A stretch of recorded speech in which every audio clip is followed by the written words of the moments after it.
The following is a public service announcement from the Center for Shmup-Related Injuries. If you're one of the many people who do not have a turbo controller, playing a shmup without an autofire function can be a very painful ordeal. Some games don't tell you that you have options. Bullet Heaven can help.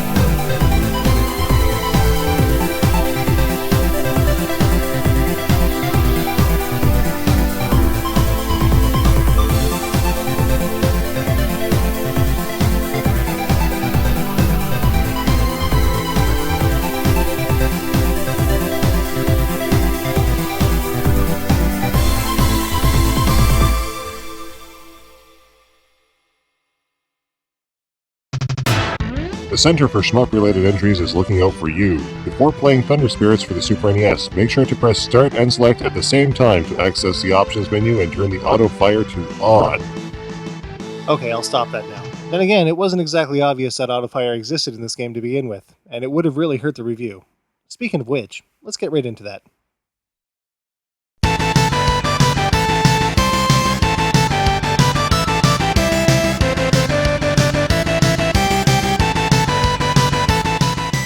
If I was as big a fan of shoot-em-ups as I am today back when these games were popular, man, I would have been pissed off that the Thunder Force series was Genesis only.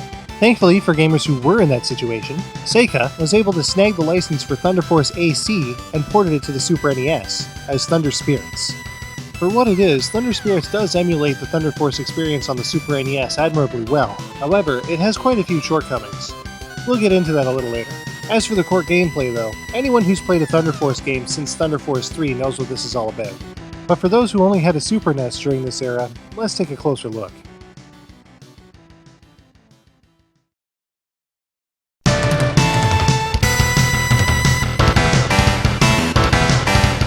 The coolest thing about the Thunder Force series is how the weapon structure is. You start off with a machine gun and a laser, which both can be powered up one level, and from there you can collect other weapons to add to your arsenal. Each weapon you collect will stay with you, and you're able to select which one you want to use for the task at hand. You'll only lose a weapon or a power-up if you lose a life. A skilled player can actually switch to the machine gun to avoid losing the weapon that they have if they're in a pinch. Additionally, an orbiting satellite known as the Claw will intensify your fire if you pick it up. Of course, the more firepower the better, as the gameplay can get pretty frantic at times. You can also adjust the speed of your ship on the fly. With 4 different speeds, it allows for quite a bit more choice than most shmups out there. Everything that makes the Thunder Force series special is intact, so why exactly doesn't it feel like Thunder Force to me? Well, let's take a closer look at that.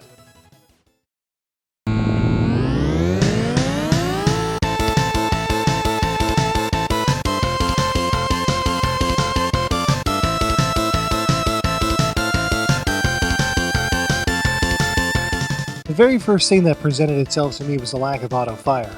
After a bit of digging, I did find the options menu, even though it is kind of hidden, and enabled the auto-fire for a much better gameplay experience. The presentation is more or less the same as the Genesis version, with the colors standing out a little more on the Super NES.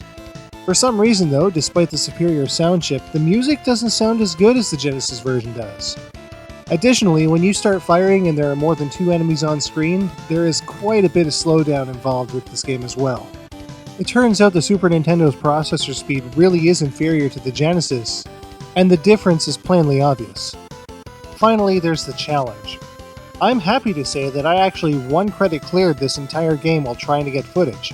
But when I think back to Thunder Force 3 on the Genesis, it just wasn't this easy, even on the easiest setting. Maybe I'm just conditioned by games like Battle Garega or Dodonpachi, but if a game has no challenge, what's the point? So there you have it. The pluses and minuses of Thunder Spirits. But how does it stack up? Let's take a look.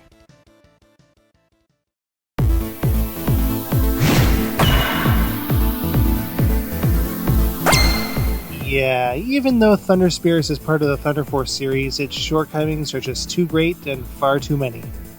It does sport really good control with its multiple speed settings, but its length is only mediocre with 8 fairly short stages.